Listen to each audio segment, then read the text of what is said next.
38e message de Notre-Dame de tous les peuples, le 31 décembre 1951. Revoici la dame. Elle me sourit et reste ainsi, debout devant moi, un long moment. La dame se met alors à parler et dit : « Mon enfant, regarde bien et écoute ce que je viens te dire aujourd'hui.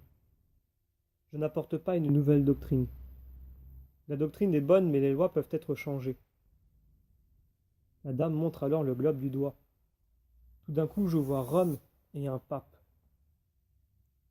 Petite note, dans le commentaire qu'elle a fait de ce passage en 1966, la voyante a déclaré ne pas savoir qui était ce pape. La dame dit alors : « Dis au pape qu'il est sur la bonne voie. Cela, tu dois le faire savoir car on pense le contraire.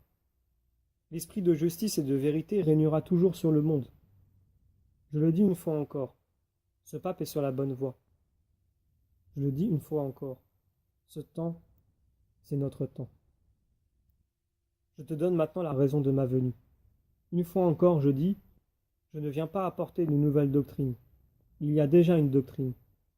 Je viens apporter un autre message. Transmets bien cela. » Voilà que la dame me fait voir son image une nouvelle fois bien distinctement. J'ai l'impression qu'elle s'avance. Puis elle me dit : « Transmets bien ce qui suit. Le Père, le Seigneur et Maître, a amené dans le monde la servante du Seigneur en tant que Myriam ou Marie. Elle a été choisie parmi toutes les femmes pour être co-rédemptrice, médiatrice et avocate. Dit à vos théologiens, elle a été faite co-rédemptrice dès le début. Ce temps, c'est notre temps. Le Père et le Fils veulent à présent qu'on lui demande d'envoyer l'Esprit.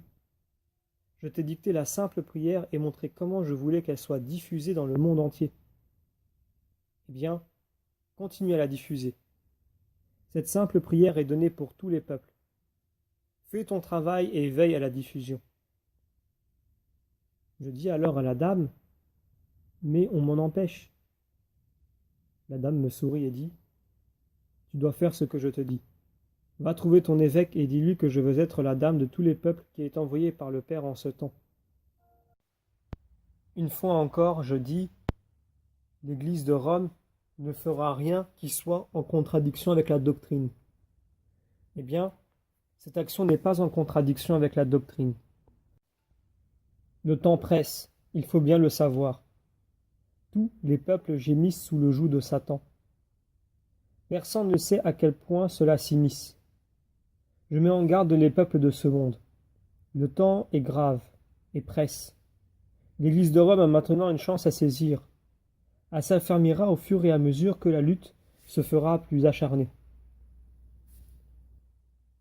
La dame de tous les peuples se tient debout devant la croix au milieu du monde.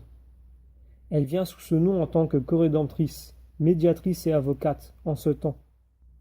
Elle sera accueillie sous ce titre dans l'histoire mariale. Le nouveau et dernier dogme de l'histoire mariale sera le dogme de la co-rédemptrice et médiatrice. Me voici à présent en tant qu'avocate en ce temps d'angoisse. Demandez tout, qui et quoi que vous soyez, que vienne le vrai, le Saint-Esprit. Cela, vous devez le demander au Père et au Fils. La divine Trinité régnera de nouveau sur le monde. La dame se tient là en tant qu'avocate. Il s'agit ici du Créateur et non de la dame. Dis cela à vos théologiens. Demande-leur de bien vouloir répandre cette simple prière sur le monde, et la dame leur donnera le pouvoir et la force d'accomplir cela. La dame montre maintenant le globe du doigt et dit : « Je te montre ce qui va arriver. C'est au prix de terribles combats et de malheurs que le monde, que ceux qui se sont détournés de la Trinité, retourneront à l'Église.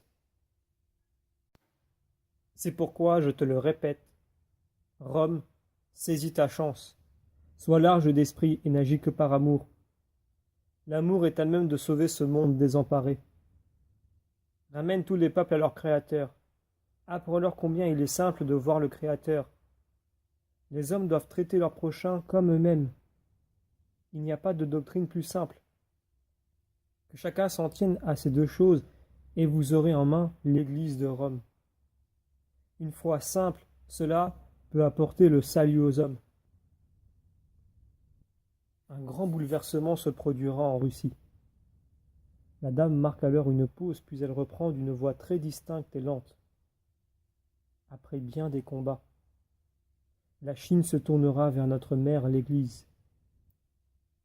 La dame marque une nouvelle pause et dit d'une voix très lente. Après bien des combats, Amérique, pense à ta foi. N'apporte ni esprit mauvais, ni confusion parmi les tiens, pas plus qu'au dehors. La dame de tous les peuples met en garde l'Amérique afin qu'elle reste ce qu'elle était. Europe, vous devez chercher la paix les uns avec les autres. Vous devez aider ceux qui sont dans la détresse spirituelle. Préparez-vous au combat spirituel. La dame de tous les peuples veut qu'on l'amène à tous, qui et quoi qu'il soit. C'est pourquoi elle a reçu ce titre de son Seigneur et Maître. Toi, mon enfant, tu ne dois pas avoir peur de transmettre ce message. Je t'aiderai ainsi que tous ceux qui coopèrent. Dis à ton directeur spirituel, au nom de la Dame de tous les peuples, qu'il coopère à la diffusion. Dis à ton directeur spirituel de n'avoir aucune crainte, mais de faire ce que je dis de faire. Il doit demander l'autorisation de le faire, de simplement porter dans le monde cette image avec la prière. La Dame de tous les peuples fait par ces mots la promesse que ceux qui demanderont seront exaucés autant que le veut le Père, le Fils et le Saint-Esprit. Cette prière est donnée pour la rédemption du monde. Cette prière est donnée pour la conversion du monde. Priez cette prière en tout ce que vous faites. On doit diffuser cette prière dans les églises et avec les moyens modernes. Les hommes de ce monde apprendront à invoquer, comme avocate, la Dame de tous les peuples, qui fut un jour Marie, à lui présenter leurs demandes, afin que le monde soit délivré de la corruption, des calamités et de la guerre. Dis-le à vos théologiens.